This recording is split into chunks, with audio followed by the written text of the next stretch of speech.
international, il faut savoir que ces produits sont interdits. C'est la première classe des produits interdits. C'est parmi les produits dopants interdits dans le monde du sport, notamment par le Comité international olympique. Il faut savoir aussi que ces produits sont utilisés par les amateurs, notamment les adeptes des salles de musculation. Déjà à Tizi Ouzou, l'an dernier, on a fait un travail où on a anonyme chez les adeptes des salles de musculation, les vingtaines de salles de musculation de la ville de Tizi Ouzou. Donc la prévalence était, elle était à 14%. Vous voyez, l'utilisation, c'est des médicaments listés, donc il faut une ordonnance, etc. Donc la consommation, elle est illégale dans ce cas. Donc c'est des produits interdits chez les classes SUI qui contrôlent les anabolisants, et notamment les stéroïdes anabolisants. Ils sont nombreux. Il y a les stéroïdes anabolisants exogènes, donc de synthèse au nombre de 44, on relance la nosone. Et les stéroïdes endogènes par administration endogène, c'est l'exemple de la testo, l'itesto et d'autres produits. Donc les sportifs généralement préfèrent utiliser les stéroïdes endogènes parce qu'ils ont un effet plutôt anabolisant plus important que l'effet androgène. Répartition des substances détectables par les organisations antidopage. Il faut savoir que les stéroïdes anabolisants occupent la première place, plus de 50%. Donc c'est des produits anabolisants, donc au niveau international, mais aussi au niveau national. C'est des contrôles qu'on fait au niveau de la Commission nationale antidopage. Donc entre 2011 et 2018, à titre d'exemple, donc les stéroïdes anabolisants, c'était 52% des cas positifs. Aussi, il y a d'autres enquêtes qu'on avait fait chez des sportifs, les médecins et les pharmaciens sur les produits les plus utilisés par les sportifs. Donc, les stéroïdes anabolisants occupaient la première place. D'autres questions, on avait posé des questions à des pharmaciens d'officine, notamment sur les demandes d'approvisionnement des sportifs. Donc, parmi les substances citées, donc la testostérone, par exemple, elle occupe la première place. Ensuite, on a l'hormone de croissance, d'autres stéroïdes de synthèse que l'androlone. Pareil, au niveau international, la prévalence, donc chez les athlètes, notamment les jeunes adultes américains, elle est de 2,5 à 2,7%. Et ce qui est aussi important chez les bodybuilders, donc les athlètes des salles de musculation, donc dans ce cas, les chiffres passent de 15 à 30%. C'est vraiment énorme, notamment dans certains pays, notamment les États-Unis. Canada, sur le taux peut atteindre les 35%. Les universitaires, eux, ils ont l'université et le sport. Donc c'est vraiment le haut niveau. Donc l'utilisation, elle est importante. On va parler aussi de l'action, du phénomène d'addiction par rapport à ces produits. Donc les stéroïdes anabolisants sont parmi les produits dopants dont l'efficacité a été prouvée scientifiquement. Donc ils augmentent la performance. Leur utilisation est très ancienne. Déjà dans l'Antiquité, les discoboles absorbaient de grandes quantités de testicules de moutons pour augmenter leur taux de testo. Avant les jeux, bien sûr. Depuis, les techniques de dopage sont plus élaborées. Actuellement, on arrive à modifier chimiquement les stéroïdes naturels pour augmenter l'effet anabolisant au détriment de l'effet androgénique qui est considéré comme étant un effet secondaire. Et maintenant, il y a des laboratoires vraiment clandestins spécialisés dans ce domaine, appelés des stéroïdes désigners. Si l'homme et la femme concourent ensemble dans tout ce qui est sport, épreuves intellectuelles, il en va différemment pour les épreuves, les disciplines physiques. Donc, pourquoi? Tout simplement parce que l'homme a 20 fois plus. En effet, parmi les effets de la testo, donc les stéroïdes, c'est l'effet anabolique et androgénique. Si cet équilibre est égal à 1 pour la testostérone, on arrive à avoir des substances synthétiques dont l'effet est 3 fois supérieur, c'est-à-dire l'effet anabolique au détriment ce qui est recherché par les sportifs au détriment des effets androgéniques, et 30 fois plus pour stanozolol. Vous voyez que c'est vraiment important. Malgré tout ça, les efforts entrepris pour limiter les effets androgéniques tout en augmentant les effets anabolisants n'ont pas été couronnés de succès. On n'arrive pas à éliminer l'effet androgénique. Donc le mécanisme d'action est connu, donc c'est des hormones qui stimulent la synthèse de la masse musculaire.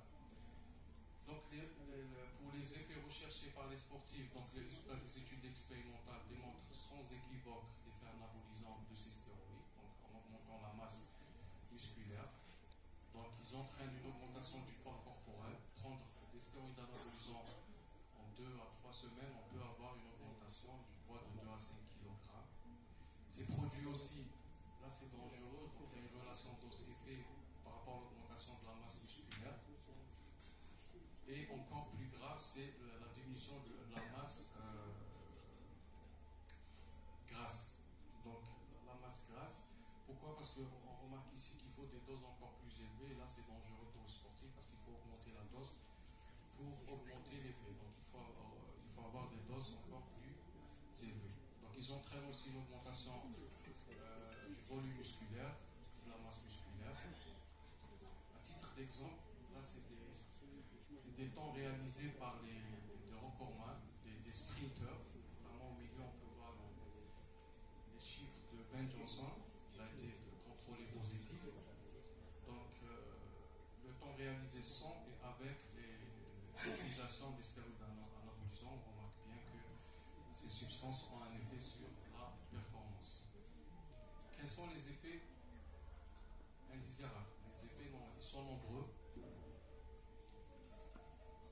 Il faut savoir que la plus grande expérimentation à dose pharmacologique vient de l'ex-Allemagne de l'Est, avec un programme de dopage clandestin et scientifique, c'est le dopage d'État, pour bien sûr supporté par le romance, pour vanter le mérite de leur système clinique réalisé. Des documents secrets jusqu'à la chute du mur ont montré que les stéroïdes anabolisants avaient été administrés à des milliers de sportifs depuis les années 60. Je ne vais pas parler de l'équipe nationale 89. Ces documents, rapports scientifiques de médecins, contenaient des rapports détaillés des effets indésirables. C'est les résultats de ces essais. Actuellement, bon nombre d'informations viennent compléter ces documents grâce à d'anciens athlètes qui sortent de rang pour témoigner à la télévision. Il y a des livres qui sont édités, etc. dans ce sens où on parle de ces effets. Alors, quels sont les effets secondaires connus par rapport à ces produits? Donc, il y a certains qui sont spécifiques à l'homme, tels que la gynécomastie, l'atrophie testiculaire. Donc là, c'est l'exemple. L'atrophie à gauche, c'est le testicule normal, et à droite, c'est l'atrophie chez un consommateur de stéroïdes anabolisants. Blocage de la spermatogénèse. Il y a aussi des effets qui sont spécifiques à la femme, c'est la masculinisation. Ce qu'on a remarqué aussi chez les femmes, les athlètes allemands, des Russes aussi. On en a aussi en Algérie. Donc c'est la musculisation, voire plus grave, le subtilisme, donc c'est la pupillosité, masculisation, c'est menstruel anormaux. On a aussi une atteinte cardiovasculaire, donc ça c'est un infarctus chez un consommateur de stéroïdes anabolisants, atteinte hépatique, changements hormonaux, augmentation de l'acné, augmentation du poids corporel, changement du comportement physiologique. Actuellement, ces produits sont considérés comme étant des drogues, tout simplement parce qu'ils vont stimuler le système de récompense, le système nerveux, entraînant la libération de certains neuromédiateurs responsables du plaisir. D'où la dépendance. En effet, il y a eu des essais qui ont été réalisés chez les animaux de laboratoire, parce que chez nous, ce n'est pas évident de prouver ce plaisir. Parfois, le fait de se regarder au miroir avec un bouton, on peut stimuler ce système de récompense, mais là, c'est vraiment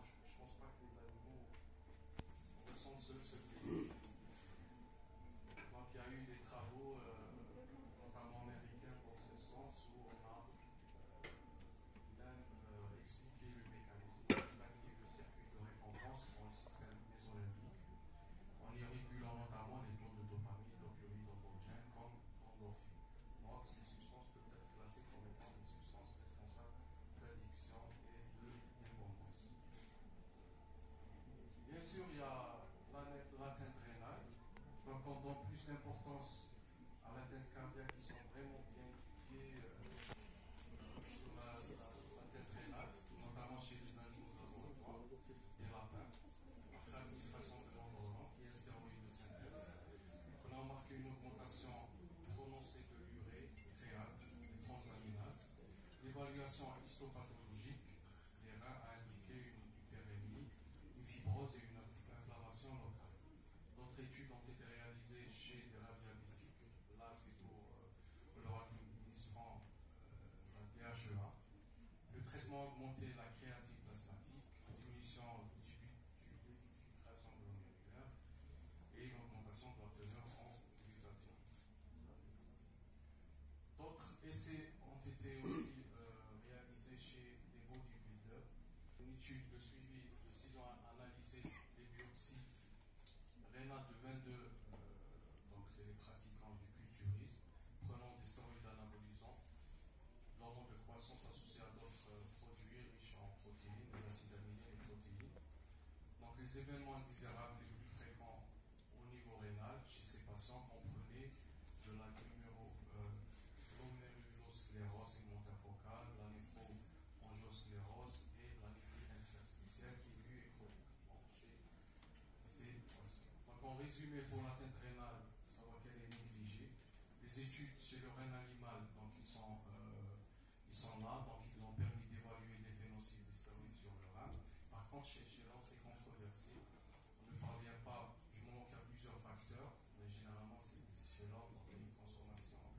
Généralement, c'est associé à la consommation d'autres produits, notamment l'hormone de croissance et les protéines, la créatine et j'en passe. Donc on ne parvient pas à établir une relation cause à effet entre stéroïdes et lésions rénales.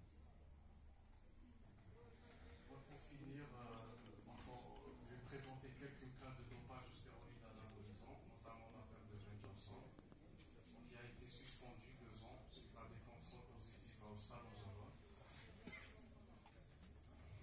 Il y a eu aussi l'affaire Festina, lors du Tour de France de cyclisme en 98, où on avait saisi chez le kiné de l'équipe à la frontière franco-belge des produits